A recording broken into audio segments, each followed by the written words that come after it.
akapate kutulisha kutoka katika yale yaliyotoka kwenye kibao cha moyo wako. Roho Mtakatifu kasimame katika nafasi yako unapokwenda kutufundisha tena, na wacha uweza wako ukaonekana ukiachiliwa katika ule utukufu ambaye Bwana jina lako linakwenda kuinuliwa na kutukuzwa katikati ya watoto wako. Katika jina lako Kristo najiweka wakfu mikononi mwako kama chombo chako Bwana, ukapate kunitumia kwa hatua hii, ukanipe neema ya kuweza kusimama mbele ya watoto wako. Sistahili, lakini Bwana umenistahilisha, ukanipa neema hii. Nami nakusihi Roho Mtakatifu kasimame katika nafasi yako sasa. Ukaseme na kanisa lako, ukaseme nasi watoto wako, ukatufinyange na kututengeneza, ukatufanye tuwe vyombo vya heshima mbele zako, ukatufanye tuweze kufaa mbele zako Bwana, kama ulivyokuwa na kibali wewe mbele za wanadamu na mbele za Mungu. Na hata sisi Baba tuko mbele zako sasa, tunasihi rehema zako ziwe pamoja nasi, na ukatutengeneze katika hatua hii, ukatuingiza katika ule utukufu uliokusudia Bwana, ili jina lako likapate kutukuzwa katika maisha yetu na kuonekana ukiinuliwa katika maisha yetu. Katika jina lako Kristo Yesu tunajiweka wakfu sasa mikononi mwako. Neema yako ikatoshe kwetu unapofungua fahamu zetu, akili na masikio yetu ya rohoni, ili katika yale uliokusudia kutusikizisha Baba yakapenye na kuweza kupita katika kibao cha moyo na yakaandikwe huko, ili yakapate kutua na kukaa na kuweza kutendea kazi katika maisha yetu ya kila itwapo leo. Katika jina lako Kristo tunajiweka wakfu sasa mikononi mwako, tukiomba na kushukuru, na wote tuseme amen, ukimshangilia Bwana. Amen. Haleluya. Tukae. Bwana Yesu asifiwe. Ninawasalimu katika jina la Bwana wetu Yesu Kristo. Ni neema ya pekee na ya ajabu ambayo Bwana ametujalia. Tumeweza kuwa pamoja siku hii ya leo tena katika ibada hii ambayo Bwana ameikusudia kwa ajili yetu sote. Namshukuru Mungu kwa ajili ya kipindi cha kwanza ambacho Bwana ameweza kumtumia mtumishi wake kuujenga msingi. Kwa kweli msingi ni bora na ni lazima. Nina msemo napenda kusema kwamba hakuna hewa, hakuna upepo unapita kwa chochote kinachomhusu Mungu, hata ukapeperusha kile ambacho kimetoka kwa Mungu alafu kikaenda. Hapana. Kwa sababu kila alichokikusudia Mungu kwa ajili yako, kwa ajili yangu na kwa ajili ya nani na mwingine lazima kiende kikalenge na kuweza kufika kwenye ile hatua ya kumfanya mtu aweze kutendea kazi lile neno. Neema Mungu iweze kukutosha wewe ambaye Mungu amekupa kibali hiki, na namshukuru Mungu kwa ajili yako kwamba umeweza kuwa kwenye nyumba yake. Mtumishi wa Mungu Apostle baba wa mahali hapa, nashukuru kwa kibali cha kusimama katika madhabahu hii, madhabahu inayojibu. Nambariki Mungu kwa sababu umetupa neema ya pekee na ajabu ambayo Bwana aliachilia tangu siku ya Jumatatu, na hata leo tunasimama ndani. Tumekuwa nje siku zote, lakini leo Bwana amempendeza tumalizie ndani. Jina la Bwana libarikiwe, na Mungu azidi kukuinua katika unyenyekevu huo ambao ulio na. Bwana Yesu asifiwe sana. Basi tuendelee na yaliyo mbele yetu kwa sababu muda ni mdogo. Hata kama tutaweza kufanya ama kukamilisha yale ambayo Mungu ametaka tuyakamilishe, lakini naamini Roho Mtakatifu kwa sababu yuko kazini atajua namna gani ya kuweza kutupeleka mpaka tuweze kufikisha kile ambacho alikuwa amekusudia. Amen. Nilikuwa namuuliza Mungu kuhusiana na hapa. Sasa sisi tumekuja hapa mpaka ukatengeneza hii safari ni nini? Hatuendi tu kwa sababu tunaenda kwa sababu tunatakiwa kwenda. Na kuna msemo wanasema mjumbe asiyekuwa na ujumbe ni mjumbe hatari, kwa sababu akienda bila ujumbe aliyokabidhiwa ama ujumbe maalum ataenda kusema ya kwake, na asipoenda na ujumbe uliokamilika atachanganya na ya kwake. So hapo lazima kuna kitu kitatokea vibaya. Kwa hiyo wakati nikimsii Mungu nasema najua injili inahubiriwa, najua, lakini sasa haswa ni nini ulitaka mpaka umetaka tukanyage Dodoma. amesema ni kwa ajili ya kutia mikono yenu nguvu. Hebu naomba wale waumini wa hapa, maana sasa mimi hata sielewi. Hebu nyosheni mkono wale ambao mnahusika hapa. Manake hii taarifa ni ya kwenu. Bwana Yesu asifiwe sana. Amina. Kwamba tumetumwa kwa ajili ya kuja kutia nguvu mikono. Tuna mikono hii ya mwilini, lakini tuna mikono ya rohoni. Kwa hiyo mikono ya rohoni ndiyo inatakiwa kutiwa nguvu ili iweze kuendelea kufanya yale ambayo mikono hiyo ilikusudiwa kufanya. Kwa sababu iko kazi, kwa sababu hata mtumishi wa Mungu mchungaji hayuko hapa. Mimi nitachanganya tu, nitamwita apostle, nitamwita mchungaji, nitamwita vyote kwa umile mradi majina ya biblia utukufu. Mtumishi wa Mungu nitaita. Napenda sana kutumia neno mtumishi, kwa sababu lina cover maeneo yote. Mtumishi wa Mungu hayuko hapa Dodoma kwa sababu amekuja tu. Amekuja kwa sababu kuna kitu alitakiwa aje akafanya hapa, si ndio? Yuko kazini. Kwa hiyo nambariki Mungu kwa sababu ametupa kuwa sehemu ya hilo. Kwa sababu Mungu anawakutanishaga watu kwa namna ambayo ni ya tofauti na kwa namna ambayo sio tunasema kwa Mungu hakuna bahati mbaya, hakuna ile tunasema kufluki, hivyo hakuna. Tunaweza tukahesabu kwa sura hiyo, lakini kwa Mungu kila kitu kilipangiliwa. Hata kama kitakuwa kimeonyesha sura mbaya, hiyo sura mbaya ina sura nzuri kule mbele. Kwa hiyo chochote ambacho Mungu amekusudia huwa kimebeba maana, kama walivyofanya kwa Yesu Kristo msalabani. Wengi waliona ndio mwisho wa safari yake. Na ninaamini wako watu wengi walirudi nyuma wakati huo. Ni wengi walirudi nyuma kwa sababu waliona sasa biashara imeisha. Yule mtu tulikuwa tunamfuata sasa ndio ameishia hapo. Alafu mwisho ameishia kaburini, amezikwa na kuzikwa. Sisi tunaenda wapi tena? Lakini katika hiyo sura ambayo ilikuwa inaonekana kwamba haifai, ilikuja kuzalisha hata leo sisi tupo katika wokovu.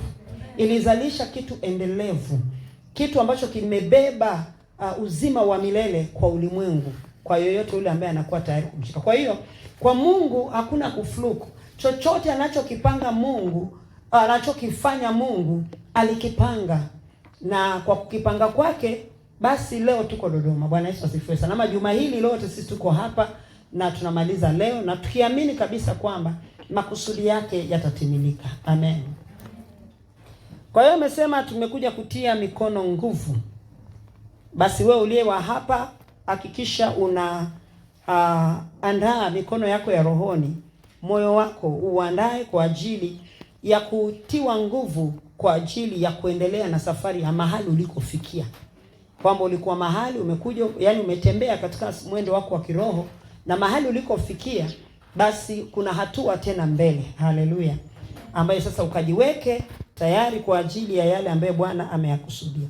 Katika maisha yetu ya wokovu tuna mwendo tumezoea kwenda nao, kila siku tunaona ni kawaida. Na kila siku tumekuwa tunaona vitu vipo kama kawaida. Lakini kwa Mungu sio hivyo. Ile kawaida ambayo sisi tunaiona inawezekana kwamba ilikuwa ni wakati wako ukiwa katika eneo fulani. Israeli tunajua walikaa jangwani kwa muda mrefu, na wakati Mungu anatengeneza sheria za kwenda kuwafanya waishi huko walikotakiwa kufika. Kwa hiyo na pale ndio makosa mengi yalifanyika. Kwa hiyo katika ule kawaida ambaye unaoonekana kwamba si tunaamka tunalala, tunaamka si tunajua tutaomba, tutafanya tutaendelea ndio hivyo, Jumapili tutaenda kanisani, Jumatano hivyo, wala tutakuwa na hii, tuna ratiba hii. Yaani katika ule ukawaida ule ambao unaoonekana ndio kawaida, ndio kila siku tunafanyaga hivi, basi pale pamebeba uzima na hapo pamebeba mauti ya watu wengi, ama yetu sisi ambaye tuliookoka. Kwa sababu katika ule kawaida ndipo mahali ambapo tunalegea. Alafu tunaona kwamba si kawaida. Alafu tunakuja kujikuta kwamba tuko mahali kwingine ambapo sipo tulipotakiwa. Na Israeli ndivyo ambavyo waliona. Baada ya kuona wamekaa pale jangwani kwa muda mrefu sana ule, ndio wakaona kwamba maisha si ndio haya. Sasa kule mmetutoa, sasa sijui nini, mbona hatuna hiki, mbona, yani ikafika mahali wakawa wananungunika sana. Eneo ambalo walinungunika sana, wakamlalamikia Mungu sana, ni eneo hilo ambalo lilionekana kwamba ni kawaida. Kwa sababu waliishi wakayazoea maisha ya jangwani, wakafikiri ndio yatakuwa maisha yao. Na katika kuzoea wakasahau kwamba wana hatima. Katika ukawaida mara nyingi tunasahau hatima yetu. Na kwenye ukawaida kwetu sisi ambaye tuliookoka ndio ufika mahali tukasahau kwamba tuko safarini. Kwamba hapa sio kwetu, hapa tuko tunatembea. tuko safarini, na katika mwendo wetu wa wokovu sio wakuja kanisani kuja kuimba na kupiga kelele na kushangilia. Haya yanafanyika kwa sababu ni sehemu, lakini hiyo sio kwamba hicho sicho tulichoitiwa. Ni kwamba tuko safarini. Sasa katika ukawaida huo wa kuishi katika hayo, ndio safari usahaulika. Na watu wengi usahau safari, alafu mwisho wakageuza hapa kwamba ndio nyumbani kwao, maana yake duniani. Alafu by the time wanakuja kuelewa ya kwamba kumbe haikuwa nyumbani kwetu, wameshachelewa. Wengi wameamkia macho, yani wamefungua macho yao wakiwa wameshatoka duniani, na waliondoka duniani wakiwa katika ukawaida tu, wakiona kila kitu ni kawaida tu. Nikisema ukawaida na maanisha ni ukawaida ambao unaweza ukaufikiria ni kawaida tu. Hakuna kitu kibaya, hakuna kitu kinachoonekana kigumu wala nini. Lakini katika ukawaida huo watu wengi wanadondoka kuzimu. Watu wengi tuliokoka tunasahau kwamba sisi tunatakiwa kwenda wapi. Watu wengi tuliokoka tunasahau kwamba maisha ya wokovu ni gani. Kwa sababu kwenye ukawaida ndio hufuta na maisha ya wokovu, kwamba tulitakiwa kuishi vipi. Yesu Kristo alikuja akakaa hapa duniani. Alipoanza ile miaka yake ya utumishi wake, alitambua kwamba ana hatima, na alitambua kwamba ana muda ambao anao, na huo muda lazima autumie vipasavyo, kwa sababu hawezi kuupitisha. Na katika muda huo lazima awe amekamilisha nini, na ili aweze kukamilisha anatakiwa awe vipi, anatakiwa aishi vipi. Kwa hiyo ndicho ambacho Yesu aliishi nacho, na kwa kuishi vile ndio maana ulimwengu haukumuelewa. Sasa leo tunapofika mahali sisi tuliookoka tunaeleweka na ulimwengu, ina maana kuna mahali tumeharibu, kuna mahali hatuko sawa, kuna mahali hatujaenda vizuri, kuna mahali tumeona tuko kawaida, alafu sasa tukaondoka kwenye ile nafasi. Wakati Mungu anasema na mimi kuhusu kurudisha kanisa kwenye nafasi, ni mambo ya miaka 30 na kitu imepita. Wakati ananiita, ananiambia amenituma kazi, nimekupa ni kufanya nini? Nimekupa kazi ya kurejesha kanisa kwenye nafasi yake. Kurejesha kanisa kwenye nafasi. Sasa mimi sielewi chochote kwamba hilo kanisa kwanza linarudishwa kwenye nafasi yake, kwanza liko wapi? Kwa sababu ukiangalia unaona watu wameokoka. Watu wanaimba, wanasifu, wanaishi tena. Wakati watu walikuwa wameokoka, wachana na sasa hivi. Sasa hivi watu hawajaokoka. Sasa hivi watu ni wasanii. Wengi ni wasanii. Hawajaokoka wakaingia ndani kwenye wokovu. Kipindi anasema ni kipindi kweli watu walikuwa wameokoka, wamemaanisha. Vijana wana adabu, vijana wanaishi maisha kumheshimu Mungu, yaani mpaka unawatamani. Yaani wanachochea ile karama ya utumishi ndani yao mpaka wanatamanika kwa ajili ya maisha ya wokovu. Sasa hiyo lugha mimi sikuelewa. Mimi nikaelewa okay, kama nimeitwa kazi ni nini? Naeleza tu kipande hicho. Kazi ni nini? Ni kufungua kanisa na kuanza kuhubiri. Sinaona watu wanahubiri. Na watu wanahubiri makanisani na mikutano ya nje. Nikaenda na nikafanya. Nikaenda katika ukawaida kwa muda wa miaka mingi. Kawaida. Na mimi nikaona ni kawaida. Kazi ilivyoanza kuninyonga nikaona ni kawaida. Kwa sababu kila niliyekuwa namsikia mtumishi naye analia kivyake. Mchungaji huyu anasema kazi ya uchungaji ni ngumu. Yule anasema hivi, huyu anaeleza majaribu haya, yule anaeleza hivi. Kwa hiyo mimi nikaona ndio kawaida, ndio system. Lakini baada ya miaka kadhaa ndipo nilipokaa chini nikasema mimi kama kazi ya Mungu ndio hii, mimi naacha. Nirudi nikafanya biashara. After all Yesu amenikuta mahali nafanya biashara. Nirudi niendelee na kazi ambayo nilikuwa nikiifanya. Akaniambia unafanya kitu ambacho sijakutuma kwenda kufanya. Kwa sasa wewe umenituma nifanye nini? Sina hubiri jamani. Si nimefungua kanisa. Si watu wapo japo wananinyonga. Hao watu walioko ndani ndio wanaoninyonga na kunikabako. Lakini si wapo. Sasa umeniita kufanya nini? Akaniambia kaa chini nikufundishe. Nilikuita kwa ajili ya nini? Kwa hiyo katika ukawaida ndiko mahali tumechukua hata na wokovu ukaonekana kwamba umebeba shida, taabu, adha na mambo mengine. Mpaka tukafikia mahali tukaona kwamba wokovu ndio staili hiyo.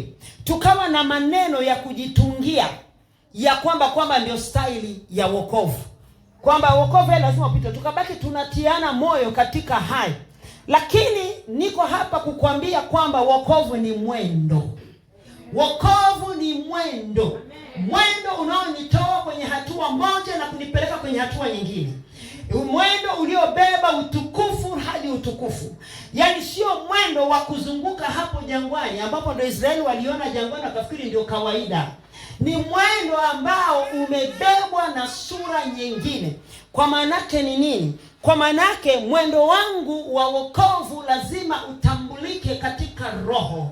Kwamba niyaone maisha yangu ya rohoni yakiwa yanakuwa. Wachana na haya mwilini. Sasa kumeenda ni vice versa kwa sababu ya kawaida ambayo tumeuzoea. Kwa hiyo sasa hivi wokovu unatambulika ya kwamba uko vizuri na Mungu kwa sababu Mungu anakubariki mwilini. Niko hapa kukwambia kwamba tumedanganyika. Tulidanganywa tukadanganyika. Lakini niko hapa kukwambia ya kwamba maisha yetu ya wokovu yanatakiwa yawe yanaonekana yakiwa yanapanda utukufu mmoja hadi utukufu mwingine. Katika hali hiyo ndio tunasogelea ile nuru, na tunapoendelea kusogelea ile nuru ndipo ambapo ile nuru inamulika lile giza ambalo lilikuwa limenifanya mimi nazunguka katika eneo hilo nikifikiri ni kawaida. Na lile giza linapoendelea kumulikwa linapoteza macho yake ya kuona. Wewe nikikupiga na spotlight hapa kwenye macho lazima utaenda hivi. Kweli uongo?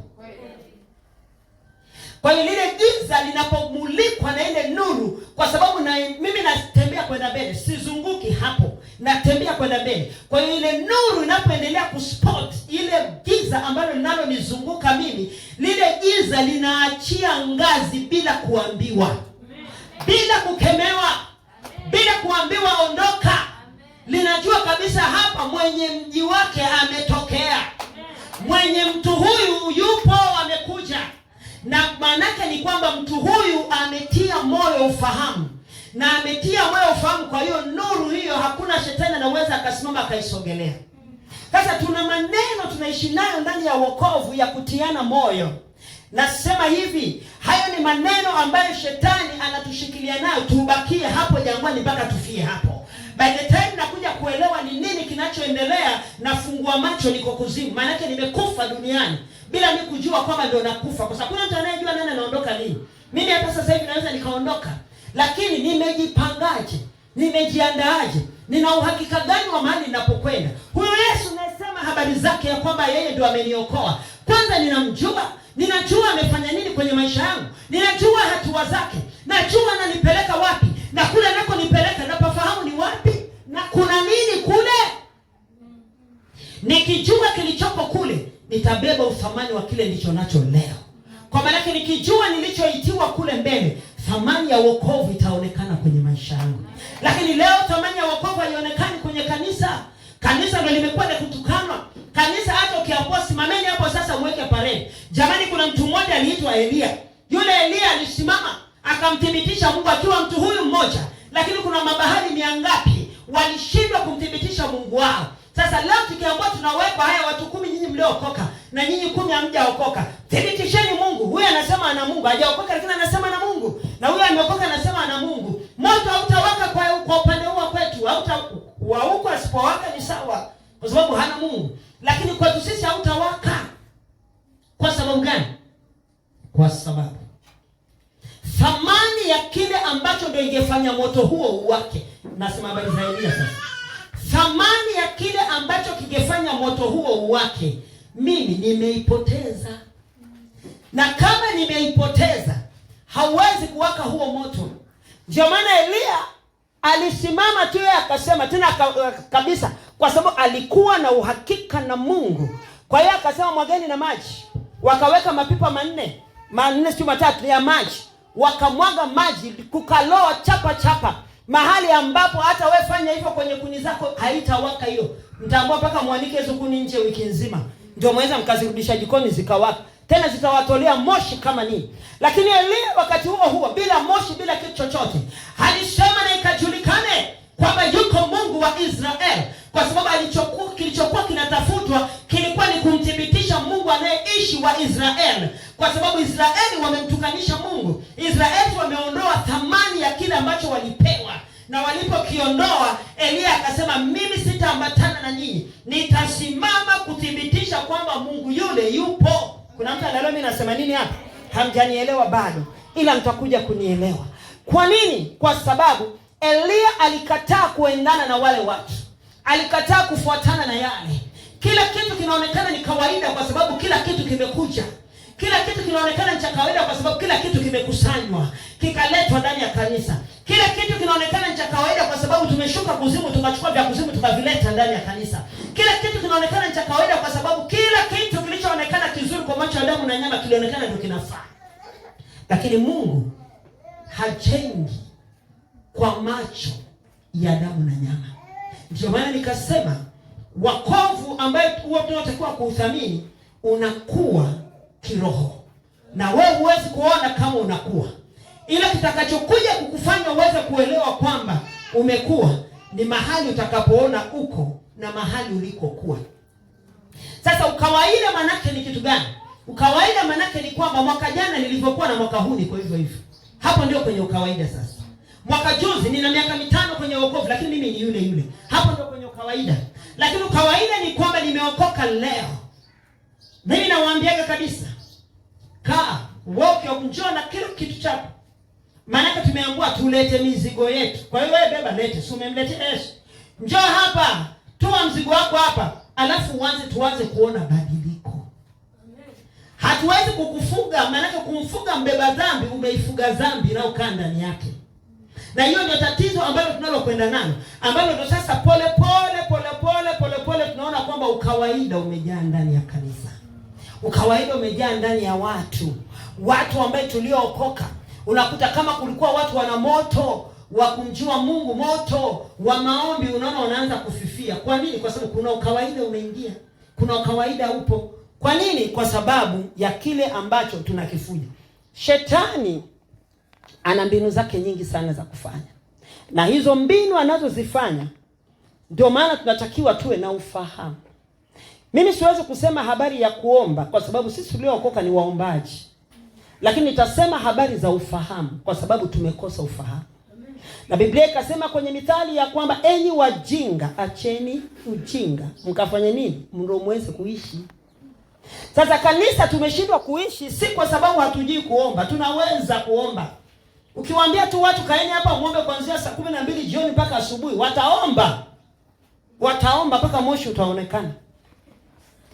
Lakini ufahamu wa kufahamu ni nini ambacho mimi niliyeokoka natakiwa kuishi, kufanya, kutenda.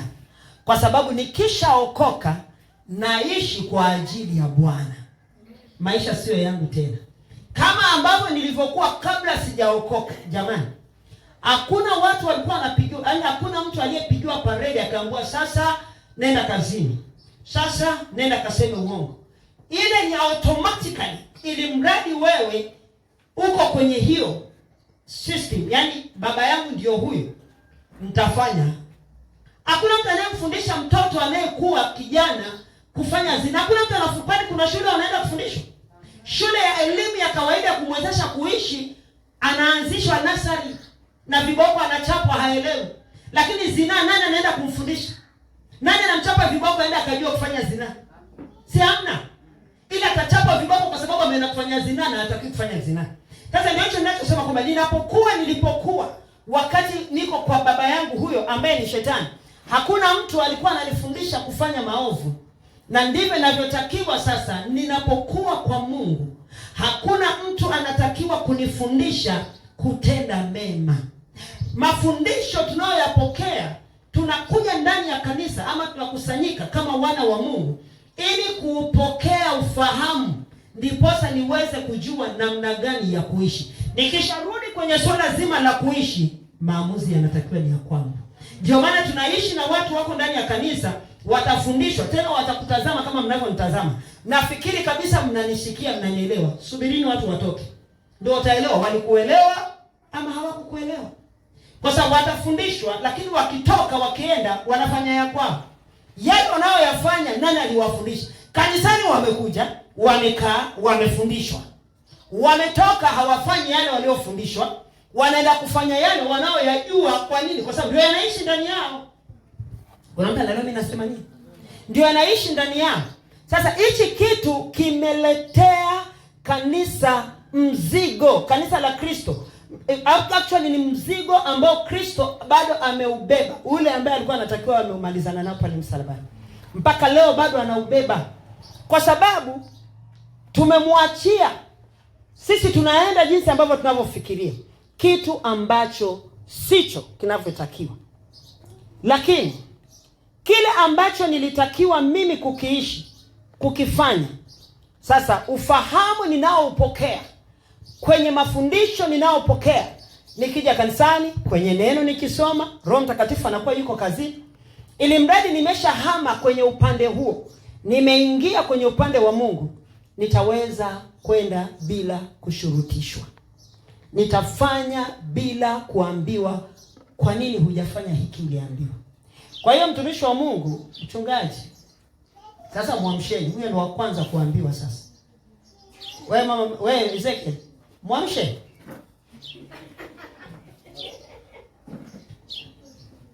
Bwana Yesu asifiwe mtumishi. Na kusemesha. Umesema hivi, tumekupa changamoto, sijui tumekuendesha, tumekupa changamoto kwa timing. Unachokiona ni kwa sababu kuna watu walifundishwa, wakapokea ufahamu, ikakaa ndani yao. Kwa hiyo hatakiwi mtu kuwasimamia, hatakiwi mtu kuwaambia. Kila mmoja anajua anatakiwa kufanya nini. Sasa kanisa ndio tunatakiwa tuwe hivyo. Ndio maana tukaambiwa kwenye Mithali, nafikiri ni 6:6, tujifunze kwa chungu sisimizi. Biblia inasema wale hawana hata akida, maana yake hawana kiongozi, lakini wanajua wakati gani wakusanye nini, wakahifadhi wapi, kwa ajili ya nini. Sasa kama sisi Biblia inatuambia tukajifunze kwa chungu, kwa sisimizi, inapotuambia sisi ni wajinga, inaelewa. Ujinga ambao tunaoambiwa tunaishi nao ni ule ujinga ama ni ile akili ya kwenye anguko. Akili ambayo ndiyo mwanadamu alibaki nayo. Alafu maana baada ya anguko la Adamu kila kitu kiliondoka, ule ufahamu uliondoka. Na nikisema ufahamu sizungumzi ufahamu wa kwenda kufanya kazi ama nini. Huo wanadamu wote wanao. Ndio maana hata mtu anaenda anafanya biashara, akili yake anamwambia nenda huku sikafanya nini, hiyo anafanya. Lakini kuna ufahamu wa Mungu.